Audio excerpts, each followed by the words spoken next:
Shalom teman-teman Guru TNT, halo. Gimana nih, apa kabarnya? Aku harap kalian terus sehat-sehat dan baik-baik aja ya. Aku Kristi, hari ini mau sharing sedikit tentang mengampuni. Ayatnya ada di Matius 6, ayat 14-15, kita baca yuk. Karena jikalau kamu mengampuni kesalahan orang, Bapamu yang ada di surga akan mengampuni kamu juga. Tetapi jikalau kamu tidak mengampuni orang, Bapamu juga tidak akan mengampuni kesalahanmu.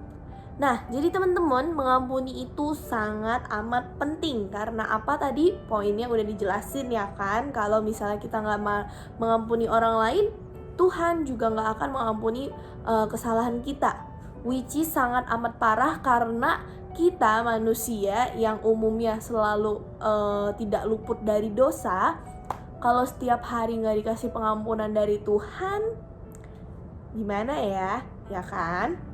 Jadi mengampuni itu sangat penting. Nah, mengampuni ini bukan berarti kita menyetujui perbuatan salah orang tersebut, tapi kita lebih ke mengampuni orang yang berbuat salahnya gitu, oke?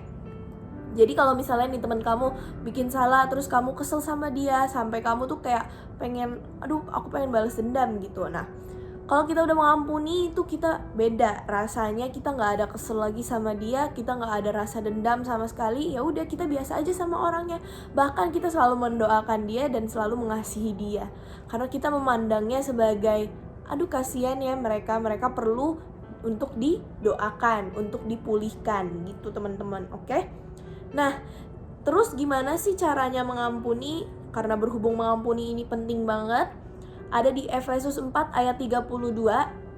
Kita sama-sama baca. Tetapi hendaklah kamu ramah seorang terhadap yang lain, penuh kasih mesra dan saling mengampuni, sebagaimana Allah di dalam Kristus telah mengampuni kamu. Nah, teman-teman, berarti kita harus sadar di sini kalau Tuhan itu udah ngampuni kita. Jadi kunci pertamanya, cara untuk mengampuni, ya sadari kalau kita udah diampuni. Jadi nggak ada alasan buat kita untuk nggak ngampuni kesalahan orang lain. Walaupun ngomongnya kayak gampang ya, harus ngampuni kesalahan orang, tapi dengan kasih dari Tuhan Yesus, bantuan dari Roh Kudus, kita bakal punya hati yang lemah lembut untuk selalu bisa mengampuni dan mengasihi sekitar kita. Oke, sama-sama kita review ya teman-teman. Jadi ayatnya itu dari awal ada Matius 6 ayat 14-15 yang intinya mengatakan kalau misalnya kita nggak ngampuni orang lain, Tuhan juga nggak akan mengampuni kita, which is parah banget. Jadi kita perlu banget untuk bisa mengampuni orang lain. Caranya gimana? Sadari kalau misalnya kita itu udah diampuni duluan sama Tuhan Yesus. Ayatnya ada di Efesus 4 ayat 32. Jadi nggak ada alasan buat kita untuk nggak ngampuni, apalagi nggak mengasihi orang lain. Oke teman-teman, semangat ya.